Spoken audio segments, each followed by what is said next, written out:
औज़ुबिल्लाहिमिनश्शैतानिर्रजीम बिस्मिल्लाहिर्रहमानिर्रहीम। स्टूडेंट्स, मेरा नाम है मोहम्मद मोहसिन अली और आप मेरा यूट्यूब चैनल देख रहे हैं जिसका नाम है जी मोहसिन अली ऑफिशियल। तो स्टूडेंट्स, हमने सेकंड ईयर की केमिस्ट्री का चैप्टर नंबर 1 स्टार्ट किया हुआ था, जिसके अंदर पीरियोडिक टेबल को पढ़ रहे थे।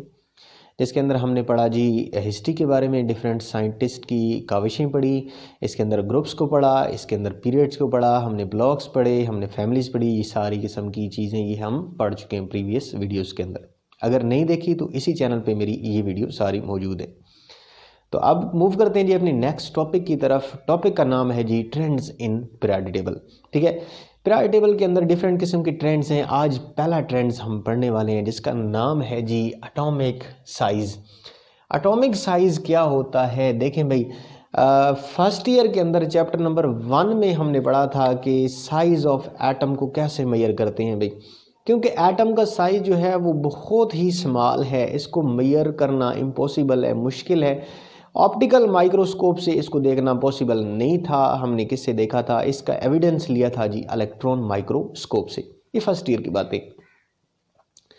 तो अब पीरियोडिक टेबल के अंदर साइज़ ऑफ एटम जो है वो किस तरह इंक्रीज़ होता है, किस तरह डिक्रीज़ होता है, आज के लेक्चर में हम यही पढ़ने वाले हैं। साइज़ ऑफ एटम होता क्या है? इसके अंदर आता है जी एटॉमिक रेडियस, और आगे चल के हम पढ़ेंगे आयोनिक रेडियस को भी। तो पहले पढ़ लेते हैं जी एटॉमिक रेडियस। एटॉमिक रेडियस क्या होता है? The half of the distance between the centre of the two bonded atom of any element is called atomic radius. ये क्या कहलाता है? एटॉमिक रेडियस कहलाता है। देखें भाई, एलिमेंट का वर्ड आया, फिर एटम का वर्ड आया, इन दोनों में क्या डिफरेंस है? देखें, फिर आपने देखा होगा कि पीरियोडिक टेबल के ऊपर लिखा होता है एलिमेंट्स ऑफ पीरियोडिक टेबल, कहीं पे नहीं लिखा होता कि एटम्स ऑफ पीरियोडिक टेबल। तो एलिमेंट क्या है, एटम क्या है, ये आप लोगों को मैंने बताया भी था, फिर भी बता देता हूँ कि बेटा एटम जो है वो एलिमेंट का वो छोटे से छोटा पार्ट है जो कि किसी भी रिएक्शन के अंदर हिस्सा लेता है। ठीक है, एलिमेंट का ही पार्ट है, छोटा पार्ट है, जिसको हम क्या कह रहे हैं भाई? एटम कह रहे हैं। तो उसको मेजर करना, उसका रेडियस जो है उसको मेजर करना बहुत ज़्यादा मुश्किल है। तो क्या करते हैं जी, इलेक्ट्रॉन माइक्रोस्कोप का इस्तेमाल करके इसका रेडियस जो है वो कुछ एविडेंस ले लेते हैं। ठीक है, तो हमारे पास सपोज़ हमने फर्स्ट ईयर के अंदर ये पढ़ा था, हमारे पास हाइड्रोजन है H2, जैसे H2, ये इन दोनों के दरमियान जो डिस्टेंस है, हाफ ऑफ द डिस्टेंस, ये हाफ ऑफ द डिस्टेंस, ये क्या बन गया? इसका रेडियस नहीं बन गया। तो क्या कहते हैं कि दो एटम के दरमियान जो बॉन्डेड डिस्टेंस है उसको हाफ करें तो एटम का क्या आ जाता है जी? रेडियस आ जाता है। दैट इज, यही बात लिखी हुई है, the half of the distance between the centre of the two bonded atom, के दो बॉन्डेड एटम के सेंटर को क्या कहते हैं जी? Of bonded atom of any element is called atomic radius. इसको क्या कहते हैं भाई? Atomic radius. क्योंकि रेडियस किसका है भाई? एटम्स का है, तो इसलिए हमने क्या कहा? Atomic radius. ये एग्जाम्पल फर्स्ट ईयर के अंदर हमने पढ़ी थी। तो अब आ जाते हैं जी इसके ट्रेंड्स। पीरियोडिक टेबल के अंदर किस तरह एटॉमिक रेडियस जो है वो इंक्रीज होता है, किस तरह एटॉमिक रेडियस जो है वो डिक्रीज होता है, तो आपको मैं यहीं पे बता देता हूँ। सबसे पहले बात करते हैं जी अक्रॉस द पीरियड। पीरियड जो है वो लेफ्ट टू राइट, मैं लिख देता हूँ यहाँ पे लेफ्ट टू राइट। ये बात करते हैं जी किसकी? पीरियड्स की। लेफ्ट टू राइट मूव करते हैं। हाँ जी, लेफ्ट टू राइट जो है, लेफ्ट टू राइट, ये एटॉमिक रेडियस को क्या होना चाहिए? इंक्रीज करना चाहिए या डिक्रीज करना चाहिए? भाई पीरियोडिक टेबल अपना सामने रखें, देखें लेफ्ट टू राइट मूव करें तो पीरियोडिक टेबल के अंदर जो है वो एलिमेंट जो पीरियड्स के अंदर अरेंज हैं उनका एटॉमिक रेडियस जो है वो क्या हो रहा है भाई? डिक्रीज कर रहा है। क्यों डिक्रीज कर रहा है? देखें भाई, atomic radius decrease left to right because क्या होता है जी? डिक्रीज होता है। सबसे इंपॉर्टेंट बात, मैं इसके नीचे लाइन लगा देता हूँ। लेफ्ट टू राइट क्या होता है भाई? डिक्रीज होता है बिकॉज, ये बात बहुत इंपॉर्टेंट है, सुनने वाली है, of increase the nuclear charge. Nuclear charge जो है वो क्या होता जाता है? बढ़ता जाता है, इसलिए इनका एटॉमिक रेडियस जो है वो लेफ्ट टू राइट क्या करता रहता है? डिक्रीज करता रहता है। सपोज हम बात करते हैं जी हाइड्रोजन है जी, हाइड्रोजन के अंदर एक प्रोटॉन है, एक ही इलेक्ट्रॉन है, और उसकी निस्बत जो है हीलियम के अंदर दो प्रोटॉन है और 2 ही क्या हैं जी, इलेक्ट्रॉन हैं। देखें एक प्रोटॉन एक इलेक्ट्रॉन को खींच रहा है, अपनी तरफ खींच रहा है, तो इसका साइज जो है, अब इससे कंपेयर करें, 2 प्रोटॉन 2 इलेक्ट्रॉन को खींच रहे हैं, तो इसका साइज जो है वो क्या होता जाता है, डिक्रीज होता जाता है। लेफ्ट टू राइट जो है ना, वो न्यूक्लियस के अंदर, न्यूक्लियर चार्ज जो है, न्यूक्लियस के अंदर जो प्रोटॉन मौजूद हैं उसको क्या कहते हैं भाई, न्यूक्लियर चार्ज कहते हैं। वो क्या हो रहा है जी, इंक्रीज कर रहे हैं फ्रॉम लेफ्ट टू राइट, क्योंकि हीलियम जो है, देख लेना, हाइड्रोजन जो है वो बिल्कुल 1A का ग्रुप है, और हीलियम जो है वो 8A का ग्रुप है, मेंबर है, ठीक है। तो लेफ्ट टू राइट मूव करते हैं तो हाइड्रोजन का साइज जो है वो बड़ा है बनिस्बत किससे भाई, हीलियम से, क्योंकि हीलियम के अंदर 2 प्रोटॉन है, 2 इलेक्ट्रॉन को खींच रहे हैं, और इसके अंदर एक प्रोटॉन है, एक इलेक्ट्रॉन को खींच रहा है, तो इसलिए इसका साइज जो है from left to right periodic table के अंदर क्या हो रहा है भाई, डिक्रीज कर रहा है। अच्छा जी, फिर कहता है this change prominent in F block element. F block element जो थे पीरियोडिक टेबल के अंदर बताए थे मैंने, बिल्कुल बॉटम पे पड़े हैं जी। एफ ब्लॉक एलिमेंट जिनको कहा था है लेंथेनाइड सीरीज और एक्टिनाइड सीरीज। ये जो है ना लेफ्ट टू राइट जो है एटॉमिक साइज क्या हो रहा है जी, डिक्रीज कर रहा है। तो ये बड़ा प्रोमिनेंट है लेंथेनाइड सीरीज के अंदर। किसके अंदर भाई, लेंथेनाइड सीरीज के अंदर बड़ा प्रोमिनेंट है, क्योंकि लेफ्ट टू राइट चलते जा रहे हैं, लेफ्ट टू राइट चलते जा रहे हैं। मैं एफ ब्लॉक की बात कर रहा हूँ, लेंथेनाइड की बात कर रहा हूँ, लेफ्ट टू राइट चलते जा रहे हैं। तो अब जो है वो साइज ऑफ एटम जो है वो प्रोमिनेंट डिक्रीज हो रहा है, प्रोमिनेंट डिक्रीज हो रहा है। तो इसलिए इस बात को कहते हैं जी लेंथेनाइड कंट्रैक्शन। कंट्रैक्शन कहते हैं जी कम होना। तो लेंथेनाइड के अंदर ये जो बात हमने कही है कि साइज ऑफ एटम जो है वो लेफ्ट टू राइट डिक्रीज करता है, तो ये बात जो है वो एफ ब्लॉक एलिमेंट के अंदर बड़ी प्रोमिनेंट है, इसलिए इसको किसका नाम दिया जी, लेंथेनाइड कंट्रैक्शन का नाम दिया। अब बात करते हैं जी डाउन द ग्रुप पे। डाउन द ग्रुप, अच्छा ये बात क्लियर हो गई कि लेफ्ट टू राइट जो है एटॉमिक साइज क्या करता है भाई, डिक्रीज करता है। ये बात याद रखनी है। अभी आयनिक साइज भी पढ़ेंगे। Left to right atomic side क्या कर लिया, क्या हो गया भाई, डिक्रीज कर दिया। ये जो है वो हमें एविडेंस मिल गया। अब बात करते हैं जी top to bottom in a group. Top to bottom group की बात करते हैं। तो ग्रुप में जरा देखें, ग्रुप में नंबर ऑफ शेल बढ़ते जाते हैं। Number of shell, number of shell जैसे ही बढ़ते जाते हैं, देखें ना, साइज जो है वो क्या करता रहता है, इंक्रीज करता रहता है। देखें भाई, सबसे पहले हाइड्रोजन की बात कर लें तो हाइड्रोजन के अंदर एक शेल है, उसके बाद लिथियम है, उसके बाद सोडियम है। देखें भाई, हाइड्रोजन के अंदर एक शेल, लिथियम के अंदर 2 शेल, उसके बाद सोडियम के अंदर 3 शेल, उसके बाद पोटाशियम के अंदर 4 शेल। इस तरह बढ़ते जाते हैं, टॉप टू बॉटम आते जाते हैं। तो नंबर ऑफ शेल जो है वो इंक्रीज करते गए हैं, इंक्रीज करते जाते हैं। इसलिए अब जो है वो size of atom top to bottom क्या कर रहा है, इंक्रीज कर रहा है। देखें जी,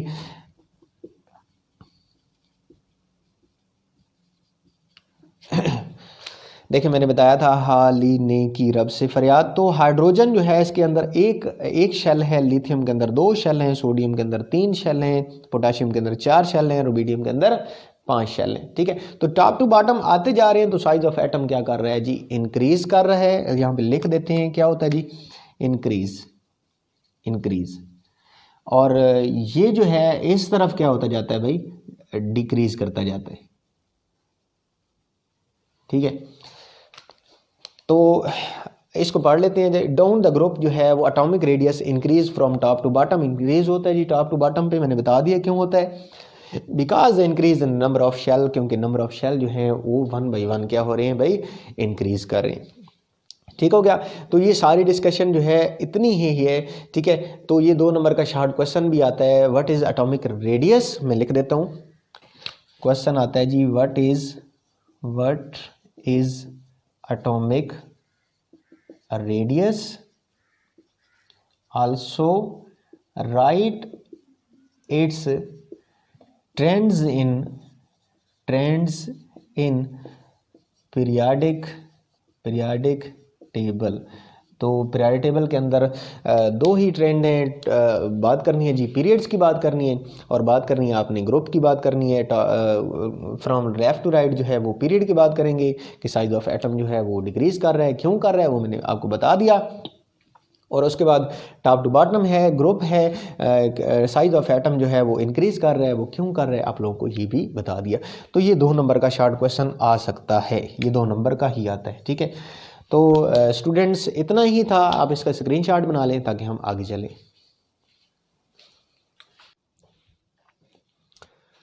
जी स्टूडेंट्स, अब मूव करते हैं अपनी नेक्स्ट स्लाइड की तरफ, जिसमें टॉपिक का नाम है जी आयोनिक रेडियस। पिछले हमने टॉपिक में पढ़ा था जी एटॉमिक रेडियस, अब आते हैं जी आयनिक रेडियस। आयनिक रेडियस किसे कहते हैं भाई? आयंस का रेडियस।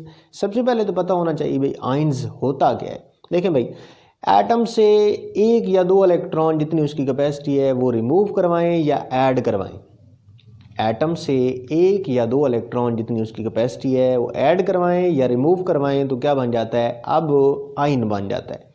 डिपेंड करता है, 2 किस्म के आयन होते हैं जी, एक होता है जी कैटाइन होता है, दूसरा होता है जी एनाइन। तो अब देख लेते हैं जी, व्हेन न्यूट्रल एटम लॉस और गेन ऑफ इलेक्ट्रॉन्स, लॉस और गेन ऑफ इलेक्ट्रॉन की एक न्यूट्रल एटम है हमारे पास, वो क्या करे भाई? लॉस करे, निकाले या गेन करे, ऐड करवाए ऑफ इलेक्ट्रॉन, देन क्या बन जाता है जी? Ions will be produce. क्या बन जाता है भाई? आयंस प्रोड्यूस हो जाता है हमारे पास। ये तो फर्स्ट ईयर वाला कंसेप्ट है। अब आते हैं भाई, कैटाइन होते हैं जी, दूसरे होते हैं जी एनाइन होते हैं। 2 किस्म के आयंस होते हैं ना, कैटाइन और एनाइन। अब देख लेते हैं भाई कैटाइन कैसे बनता है। कैटाइन आप लोगों को बताया भी था, मेरी वीडियो इस पे मौजूद है, अगर देखनी हो तो इसी चैनल पे मौजूद है। कैटाइन कैसे बनता है जी? एटम से इलेक्ट्रॉन रिमूव करवा दिया जाए। भाई एटम से इलेक्ट्रॉन रिमूव करवा दिया जाए ना, देखें जब इलेक्ट्रॉन रिमूव अप हो जाएगा तो प्रोटॉन तो उतने ही रहेंगे, लेकिन इलेक्ट्रॉन क्या हो गए? कम हो गए। तो प्रोटॉन पे चार्ज क्या होता है जी? पॉजिटिव चार्ज होता है, इसलिए उस आयन पे चार्ज क्या आ जाएगा? पॉजिटिव चार्ज आ जाएगा, और उस आयन को क्या कहेंगे भाई? कैटाइन कहेंगे।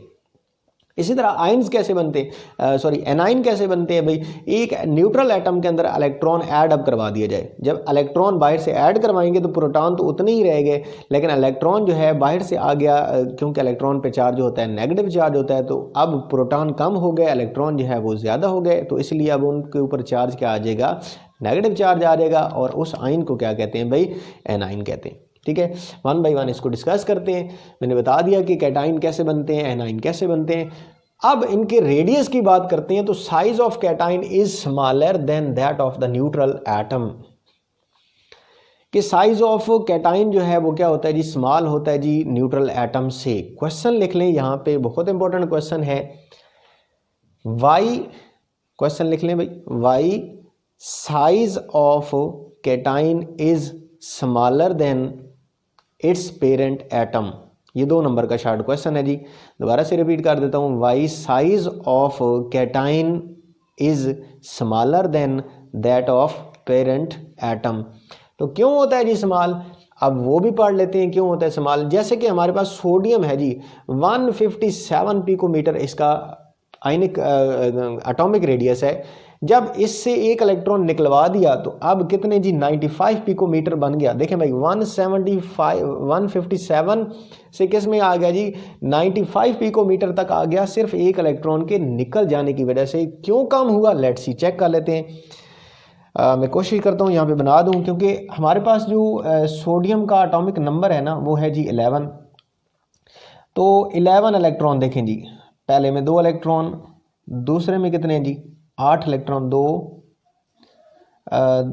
4 2 6 और 2 8, कितने हो गए? और ये एक और आ गया। 2 पहले शेल में, 8 दूसरे शेल में, 2 और 8 10 और 1 11 इलेक्ट्रॉन पूरे हो गए। ये इसकी बात कर रहा हूँ मैं, इस सोडियम की न्यूट्रल की बात कर रहा हूँ, जिसका एटॉमिक मास कितना है जी? 157 पिकोमीटर तक है। ठीक हो गया। अब कहते हैं जी एक इलेक्ट्रॉन निकलवा दें इससे, क्या करा दें? इसका आयन बना दें, मतलब कैटाइन बना दें। तो अब लेट्स सी एक इलेक्ट्रॉन जब चला जाएगा, ये देखें एक इलेक्ट्रॉन चला गया, तो ये वाला इलेक्ट्रॉन जब जाएगा तो ये सारा शेल ही नहीं चला जाएगा। तो अब साइज देखें ज़रा, अब साइज देखें तो आपको सामने क्लियर नज़र आ रहा होगा। अब साइज़ जो है वो कितना हो गया जी 95 पिकोमीटर तक हो गए और अब ये क्या बन गया जी सोडियम पॉजिटिव बन गया। तो अब यहाँ तक से क्लियर हो गई कि why size of cation is smaller than that of parent atom. भाई देखे ना बहुत कॉमन सी है, जब इलेक्ट्रॉन चला जाएगा ना, जब इलेक्ट्रॉन चला जाएगा, सपोज इसके पास जो है वो 11 प्रोटॉन है और 11 ही क्या है जी इलेक्ट्रॉन है। मैं दोबारा से लिख देता हूँ, कितना था जी 157 पिकोमीटर, इसकी बात कर रहा हूँ मैं। अब देखिए ना, अब इसके अंदर 11 प्रोटॉन हैं, क्योंकि जितने प्रोटॉन होते हैं उतने ही इलेक्ट्रॉन होते हैं। जितने इसके 11 प्रोटॉन हैं तो 11 ही इलेक्ट्रॉन हैं। 11 प्रोटॉन 11 इलेक्ट्रॉन को खींच रहे हैं। अब एक जब रिमूव कर दिया है, जब ये आयंस बन जाएगा, तो अब जो है वो 11 प्रोटॉन हैं और अब जो है वो 10 इलेक्ट्रॉन रह गए, 10 इलेक्ट्रॉन। अब 11 प्रोटॉन जो है वो 10 इलेक्ट्रॉन को खींच रहे हैं, तो क्या करेंगे, बड़ी कुव्वत से खींच लेंगे, इसलिए इसका साइज जो है वो क्या हो जाएगा, डिक्रीज कर जाएगा। ग्राफ बना हुआ था, ये देख लेते हैं। हमारे पास ग्राफ जो है ये अल्कली मेटल का ग्राफ है, sodium lithium sodium potassium rubidium caesium. X axis पे हमने लिए जी एटॉमिक नंबर और वाई एक्सेस पे इनका रेडियस लिए। तो देख लें भाई, लिथियम जो है इसका रेडियस इतना है, देखें टॉप टू बॉटम आ रहे हैं ना, टॉप टू बॉटम, क्योंकि लिथियम के नीचे क्या पड़ा है जी सोडियम पड़ा है, उसके बाद पोटाशियम पड़ा है, रुबिडियम पड़ा है और फिर सीजियम पड़ा है। तो इनका साइज जो है वो क्या कर रहा है, ग्रेजुअली इंक्रीज कर रहा है। न्यूट्रल एटम की बात हो रही। अब जब इनके अंदर से इलेक्ट्रॉन रिमूव करवा दिया जाए, मतलब इनके आयंस बना दिए जाएं, तो अब इनका साइज जो है देख लें, इनका साइज जो है वो पेरेंट एटम से क्या होना है जी, कम होना है जी। पहले रेडियस के लिथियम का इतना था, अब रेडियस ऑफ लिथियम जो है लिथियम पॉजिटिव अब इतना हो गया। सोडियम का पहले रेडियस था जी इतना है जी, अब सोडियम पॉजिटिव का रेडियस इतना हो गया, ठीक है। पोटाशियम का रेडियस इतना था, अब पोटाशियम पॉजिटिव का रेडियस इतना हो गया, रुबिडियम का जी और सीजियम का भी। आई होप कि आप लोगों को यहाँ से समझ आ गया होगा। तो अब आ जाते हैं जी नेक्स्ट अपने आयोनिक रेडियस की तरफ। आयोनिक रेडियस देखें जी, size of anion is greater than that of neutral atom. के साइज ऑफ एनाइन जो है वो क्या होता है जी, पेरेंट एटम से क्या होता है भाई, ज़्यादा होता है। उसका क्या था भाई, कम है। हमारे पास एग्जांपल है जी फ्लोरीन। फ्लोरीन के अंदर इसका जो रेडियस कैलकुलेट हुआ वो है जी 72 पिकोमीटर। एक इलेक्ट्रॉन ऐड किया, क्योंकि एनाइन तभी बनेगा ना जब एक इलेक्ट्रॉन ऐड किया, तो 72 पिकोमीटर से हो गया जी 136 पिकोमीटर तक इसका आयोनिक रेडियस हो गया। तो size of anion is greater than that of parent atom. तो इसमें भी क्वेश्चन ऐसे आता है, क्वेश्चन लिख लें शाबाश। Why size of anion is greater than that of parent atom. तो ये 2 नंबर का शार्ट क्वेश्चन आता है कि क्यों होता है, आपको इसकी रीज़न बताता हूँ। सपोज हमारे पास, बल्कि सपोज नहीं, इसके फ्लोरीन के जो है इलेक्ट्रॉन की बात करते हैं। फ्लोरीन होते हैं जी 9 इलेक्ट्रॉन, 9। पहले में 2 हो गए, दूसरे में कितने, 2 2 4 2 6 और 1 7, 7 और 2 9, पूरे 9 हो गए। किसकी बात कर रहा हूं मैं, इसकी, जिसका 72 पिकोमीटर तक ये है, इसका रेडियस है। अब बात करते हैं, जब इसके अंदर इलेक्ट्रॉन जो है वो ऐड करवाया हमने बाहर से हमने इलेक्ट्रॉन क्या करवाया जी, ऐड करवाया। जब इलेक्ट्रॉन ऐड अब होगा, अब पहले जो थे वो प्रोटॉन, इलेक्ट्रॉन कितने थे, इलेक्ट्रॉन जो थे वो थे जी 9 इलेक्ट्रॉन और प्रोटॉन कितने थे जी 9 प्रोटॉन थे 72 पिकोमीटर तक, इसकी बात हो रही है। अब जब आपने एक इलेक्ट्रॉन ऐड करवा दिया, मतलब ये फ्लोरीन नेगेटिव बना दिया, तो अब जो है इलेक्ट्रॉन ज्यादा नहीं हो गए, अब इलेक्ट्रॉन जो है वो ज्यादा हो गए, लेकिन प्रोटॉन तो उतने ही है ना। प्रोटॉन कितने हैं भाई, 9 प्रोटॉन। अब 10 इलेक्ट्रॉन को खींच रहे हैं, तो अब उतनी कोशिश से नहीं खींच पाएंगे, क्योंकि इसके अंदर 9 प्रोटॉन बैठे हैं, 10 इलेक्ट्रॉन को खींच रहे हैं, तो इतनी कोशिश से नहीं खींच पाएंगे। इसलिए जो है इनका फासला जो है वो क्या हो जाएगा, इंक्रीज कर जाएगा। और इसलिए फ्लोरीन का जो पेरेंट एटम का जो रेडियस था 72 पिकोमीटर, और किस में कन्वर्ट हो गया जी 136 पिकोमीटर तक इसका रेडियस इंक्रीज कर गया। क्यों कर गया वो मैंने आपको रीज़न बता दिए। अब आ जाए जी ग्राफ की तरफ, तो ग्राफ इसमें भी एक्स एक्सिस पे एटॉमिक नंबर लिए गए और वाई एक्सिस पे क्या लिया गया जी, रेडियस लिए गए। तो देख लें जी, फ्लोरीन का जो ये है ना, फ्लोरीन का जो एटॉमिक रेडियस है इतना है, क्लोरीन का इतना है, ब्रोमीन का इतना है और आयोडीन न्यूट्रल का इतना है, इतना इतना। अब फ्लोरीन का इतना था, लेकिन फ्लोरीन नेगेटिव का कितना हो गया, इतना हो गया। देख लें कितना डिस्टेंस, ये इतना डिस्टेंस आया किसमें भाई, फ्लोरीन से फ्लोरीन नेगेटिव जाने में उसके रेडियस में इतना डिफरेंस आ गया। तो आप जरा देखें क्लोरीन का इतना डिफरेंस आ गया। क्लोरीन नेगेटिव न्यूट्रल था, क्लोरीन एक इलेक्ट्रॉन एक्सेप्ट किया, तो इतना डिस्टेंस इसने इसका डिफरेंस जो है वो क्या कर गया, इंक्रीज कर गया। तो इसी तरह ब्रोमीन का भी ऐसे ही होगा और आयोडीन का भी ऐसे ही होगा। क्लियर हो गया। अब आ जाते हैं इनके ट्रेंड्स पे। ट्रेंड्स क्या होते हैं भाई, टॉप टू बॉटम ग्रुप की बात होती है और लेफ्ट टू राइट पीरियड की बात होती है कि इनके अंदर ट्रेंड जो है क्या वो इंक्रीज करेगा, क्या वो डिक्रीज करेगा। लेट्स सी, हम चेक करते हैं। ग्रुप की बात करते हैं तो देखें भाई, from top to bottom group होते हैं ना, top to bottom the size of ionic radius is increase. ये बात तो हम इधर लिख लेते हैं कि ये जो होते हैं वो क्या करते हैं जी, इंक्रीज करते हैं। इंक्रीज ग्रुप में साइज ऑफ एटम जो है वो क्या कर रहा है भाई, इंक्रीज कर रहा है, क्योंकि मैंने बताया था ना भाई, नंबर ऑफ शेल जो है वो पीरियोडिक टेबल में टॉप टू बॉटम क्या हो रहे हैं भाई, इंक्रीज कर रहे हैं। वो याद करें, इसकी अभी मैंने जो पिछली स्लाइड पढ़ाई है। तो अब आ जाते हैं भाई पीरियड्स के बारे में। पीरियड जो है left to right, from left to right the size of ionic radius is decrease. Size of ionic radius जो है वो क्या करेगा, इसमें डिक्रीज करेगा। क्यों डिक्रीज करेगा, क्योंकि न्यूक्लियर चार्ज बढ़ रहा है भाई। लेफ्ट टू राइट मूव करते जाएं, न्यूक्लियर चार्ज मतलब नंबर ऑफ प्रोटॉन बढ़ रहे हैं, इलेक्ट्रॉन बढ़ रहे हैं, इनको क्या कहते हैं, न्यूक्लियर चार्ज कहते हैं। तो न्यूक्लियर चार्ज बढ़ता जाएगा तो साइज जो है उनका होल्ड जो है, न्यूक्लियस का होल्ड जो है इलेक्ट्रॉन पे क्या होता जाएगा, पक्का होता जाएगा। तो इसलिए साइज जो है इनका क्या होता जाएगा, श्रिंक होता जाएगा। इसलिए from left to right size of ionic radius is decrease. तो यहां पे लिख लेते हैं भाई डिक्रीज। तो इट मीन दोनों का जो ट्रेंड है वो सेम है। किस किस का, जिस तरह हमने पिछली स्लाइड के अंदर पढ़ा था, एटॉमिक रेडियस के अंदर, एटॉमिक रेडियस और उसके बाद आयनिक रेडियस, दोनों का ट्रेंड जो है वो यही है, मतलब टॉप टू बॉटम इंक्रीज कर रहा है, from left to right decrease कर रहा है। तो अब आ जाते हैं भाई, एक वर्ड बुक के अंदर लिखा हुआ है आइसो इलेक्ट्रॉनिक सिस्टम। आइसो कहते हैं सेम को, मैं यहां पे लिख देता हूं आइसो इलेक्ट्रॉन। सपोज हमारे पास सोडियम है जी, सोडियम, इसके अंदर होते हैं जी 11 इलेक्ट्रॉन। जिस तरह मैग्नीशियम है जी, इसके अंदर होते हैं जी 12 इलेक्ट्रॉन। अगर मैं बना दूं इनका सोडियम एक इलेक्ट्रॉन निकलवा दूं तो इसके पास कितने रह जाएंगे, मतलब 10 इलेक्ट्रॉन रह गए। अगर मैं मैग्नीशियम से 2 इलेक्ट्रॉन निकलवा दूं तो इसके पास कितने रह गए भाई, 10 रह गए। तो अब देखें ना भाई, अच्छा मैंने इसको रेज कर देता हूँ यहाँ से, शायद हो सकता है वो ना समझ आए। इसका स्क्रीनशॉट बना लें ताकि हम उसकी बात करें, आइसो इलेक्ट्रॉनिक सिस्टम की।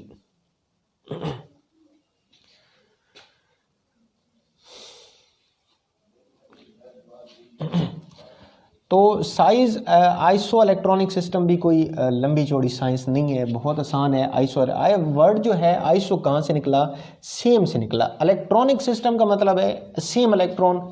तो आइसो इलेक्ट्रॉनिक सिस्टम जो है वो सेम इलेक्ट्रॉन को ही कहते हैं। वो पीरियड्स की बात कर रहे थे तो उसमें एक वर्ड आया जी आइसो इलेक्ट्रॉनिक सिस्टम।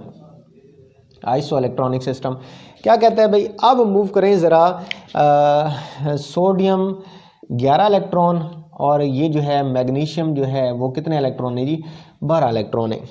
तो अब इसकी देख लें, ज़रा बात कर लेते हैं। इसकी 11 इलेक्ट्रॉन है ना भाई, 11 एटॉमिक नंबर है इसका। तो इसके अंदर जो इलेक्ट्रॉन हैं वो कितने हैं जी, 11 हैं। प्रोटॉन कितने हैं जी, 11 हैं। इसकी बात करते हैं तो इसके अंदर इलेक्ट्रॉन कितने हैं जी, 12 हैं। इसके अंदर प्रोटॉन कितने हैं जी, 12 हैं। अब सपोज बात करते हैं, अब सोडियम से एक इलेक्ट्रॉन जो है वो निकलवा दिया, तो अब जो है वो इलेक्ट्रॉन जो है वो कितने रह गए, 10 रह गए। प्रोटॉन रह गए जी 11, क्योंकि प्रोटॉन तो निकलते नहीं है। अब जो है मैग्नीशियम से 2 इलेक्ट्रॉन निकलवा दें, तो 2 इलेक्ट्रॉन निकलवा दें तो इलेक्ट्रॉन जो है इसके 10 हो गए। प्रोटॉन जो है इसके अभी भी कितने हैं जी, 12 है। क्योंकि सोडियम के बाद जो आता है वो क्या आता है जी, मैग्नीशियम आता है। तो अब जो है आइसो इलेक्ट्रॉनिक सिस्टम में बात कर रहे हैं, इसने एक इलेक्ट्रॉन निकलवाया, इसने 2 इलेक्ट्रॉन निकलवाए। अब जो है दोनों के इलेक्ट्रॉन जो हैं वो कितने हैं जी, सेम है। ये दोनों के इलेक्ट्रॉन जो हैं वो सेम है, लेकिन ख्याल करना है इसके प्रोटॉन 11 हैं, इसके प्रोटॉन जो हैं वो कितने हैं जी, 12 हैं। सो साइज किसका कम होगा, साइज जो है देखें 11 प्रोटॉन जो हैं वो 10 इलेक्ट्रॉन को खींच रहे हैं, तो इतनी कुव्वत से नहीं खींचेंगे बनिस्बत किसके भाई, 12 प्रोटॉन जो हैं वो 10 इलेक्ट्रॉन को खींच रहे हैं। आई होप कि आपको समझ आ गई होगी। मैं बात को दोबारा रिपीट करना चाहूँ कि 11 प्रोटॉन जो हैं वो 10 इलेक्ट्रॉन को खींच रहे हैं, इधर 12 प्रोटॉन जो हैं वो 10 इलेक्ट्रॉन को खींच रहे हैं। क्योंकि आइसो इलेक्ट्रॉनिक सिस्टम में पढ़ रहे हैं तो दोनों के इलेक्ट्रॉन सेम हैं, बट प्रोटॉन तो दोनों के सेम नहीं है ना भाई। तो अब इसलिए सोडियम का जो साइज है वो मैग्नीशियम +2 के साइज से क्या होगा भाई, बड़ा होगा। ठीक हो गया, सोडियम का साइज जो है वो मैग्नीशियम के साइज से बड़ा होगा। क्लियर हो गया। तो ये था जी आज का टॉपिक। आई होप आप लोगों को समझ आ गया होगा। आपको मैं स्क्रीनशॉट बनाने का मौका देता हूँ, स्क्रीनशॉट बना लें।